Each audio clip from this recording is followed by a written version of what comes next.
up your Windows and then open up your plugin manager. Type in Bifrost. And make sure all of the nodes, all of the plugins are loaded and auto-loaded. Just put it on auto-load so that every time you open up the Maya, it will launch Bifrost. So on default, it should not be turned on. And if you were to install your Maya first time, we would always ask if you want to install Bifrost. So if you did not install Bifrost, most probably you have to reinstall your Maya and install Bifrost.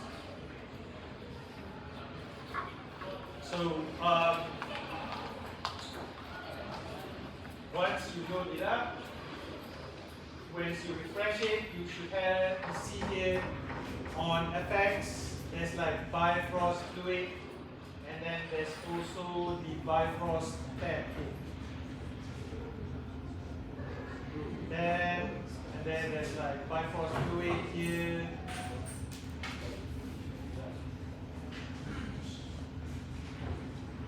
So once you load it, it should pop up automatically. You don't have to restart your Maya.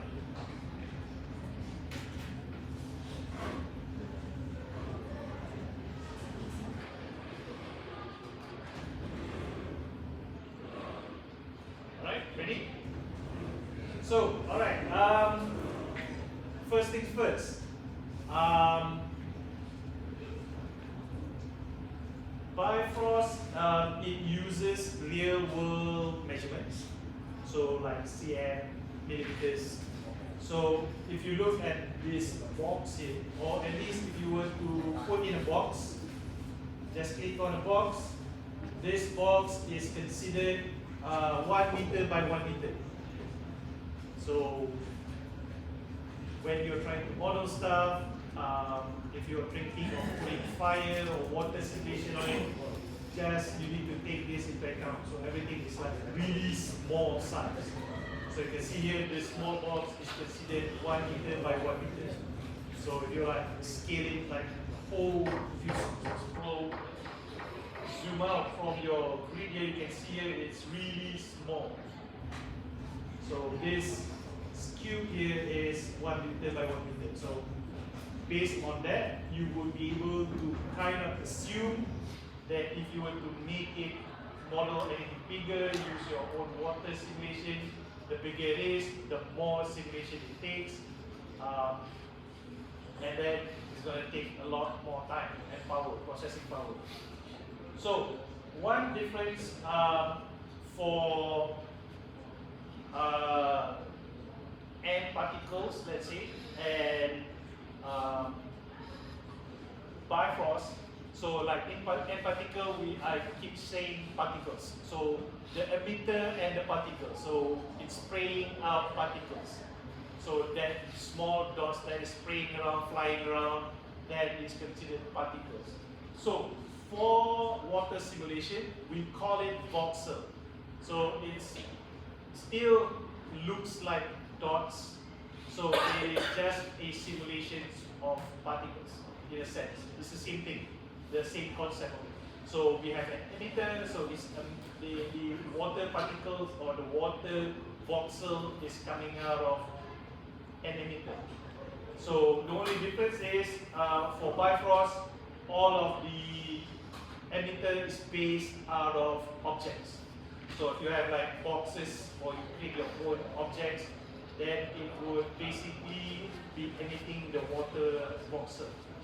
So to start off, for Bifrost fluid or liquid, it's very easy. So you can see here, I just made this.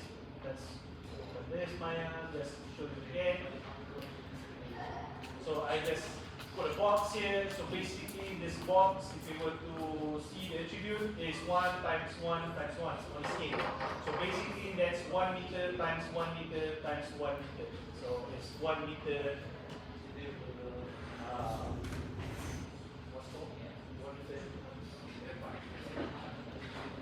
So basically, you can just move it up a bit on top.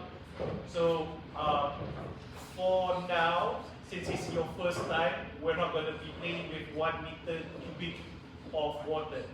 So we're going to scale this down to maybe just 0.5. So now we're working with 50 cm cubic of water. So it's only this small. So basically it's just like a basin at your house. So we do not want to play with a lot of water for now, since it's the first time. So right now what we want to do is just create a bucket, I guess.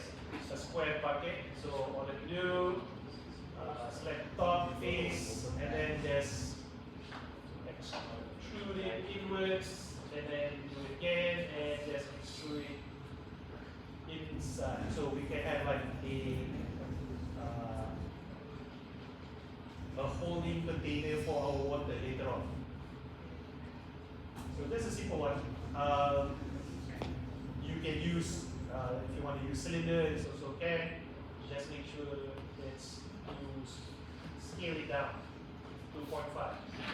So instead of 1 meter by 1 meter, we're going to be playing around with like 50 cm times 50 cm, which is still big as well. So then, once we have our water container, we want to create the emitter itself. So what kind of object we want to emit that the water particles from, or the water voxel from. So we're just going to use a sphere. So you can see here the sphere is really big. All you have to do is just scale it down. Just make sure it is smaller than your water container. If not, it's going to overflow quite fast. So it's smaller. Right now, my container is about 10 cm or 30 cm, 40. So just put it above it.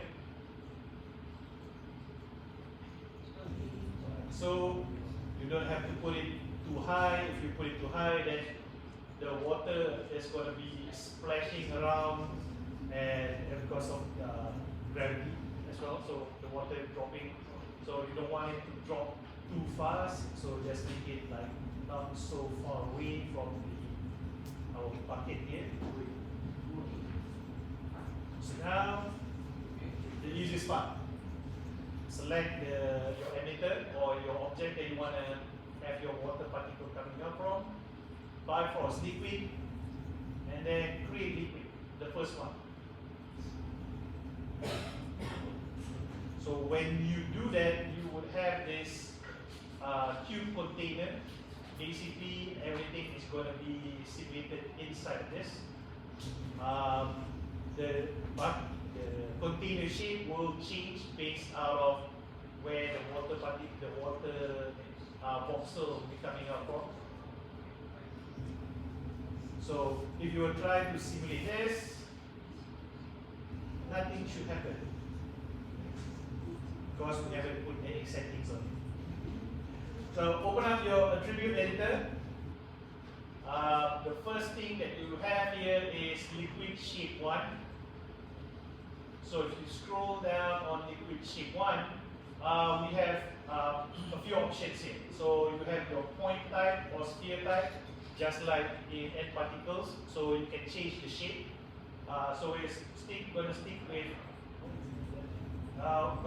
with point form, and then point size. So right now we're going to make it bigger, just like before. In end particles, it's really small, you can't see it. So we just want to make that point slightly bigger. So I'm just going to change this to 5. So it will be really big. So that way you guys can see it later on. Alright, that is liquid shape. So next we're going to go to the next step, Bifrost liquid container. So in liquid container, we have here scratch cache.